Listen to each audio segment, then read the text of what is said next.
Hello guys and welcome to ReThought Park, the show where we analyze, break down, and reimagine popular theme park attractions. Today, we're going to take a look at a ride that I believe has a lot of potential for change. I'm talking about Race Through New York starring Jimmy Fallon. I don't know about you, but I love The Tonight Show. I mean, who doesn't, right?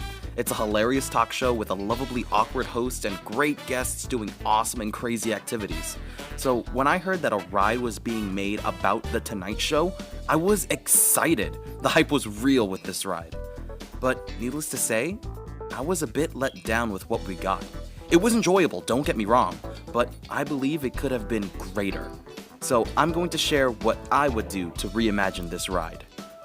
So first off, the first floor. I like what they did with making it a mini museum showing off different memorabilia from the years of The Tonight Show, but there needs to be more to do to invite guests to actually move around the building. If you don't know, what this ride does is, instead of having guests wait in line for 45 minutes, they give each guest a colored card. And when the lights change to your color, you can move to the next room and onto the ride. It's a smart idea.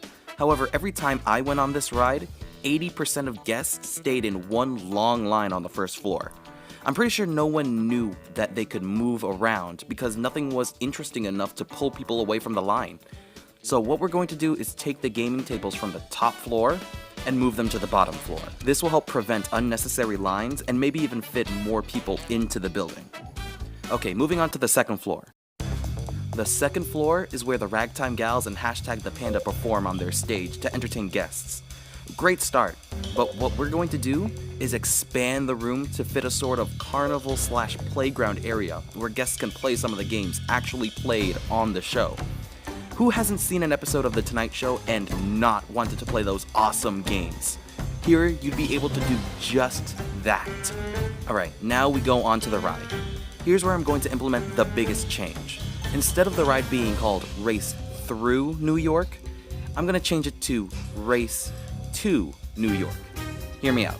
What if instead of a race around New York City giving guests a small taste of NYC and the moon for some reason, we start off with Jimmy Fallon at Universal Studios. He then challenges us to a race back to 30 Rock where The Tonight Show was filmed. We hop into the Tonight Rider and we're off racing through both parks, crashing through the different rides and shows. We then leave the park and we're speeding around all these landmarks and big cities to reach 30 Rock in time for The Tonight Show. For this, I took some inspiration from the now extinct Jimmy Neutron ride and Disney's Soarin'. This new layout also could give a bit of variety between Universal Orlando and Hollywood, since both parks offer some different attractions. And wouldn't it be awesome to see Jimmy Fallon interact with the Harry Potter crew as we ride through Diagon Alley, picking up a Duff beer at Krusty Land, and speeding next to the Rip Ride rocket coaster? That would be amazing. So anyways, let me know what you think. Do you enjoy Race Through New York? What would you change about it? Leave a comment with a ride suggestion below and you could get a shout out in the next video. Until next time, ride on. He then challenges us to a race back to 30 Walk. 30 Walk.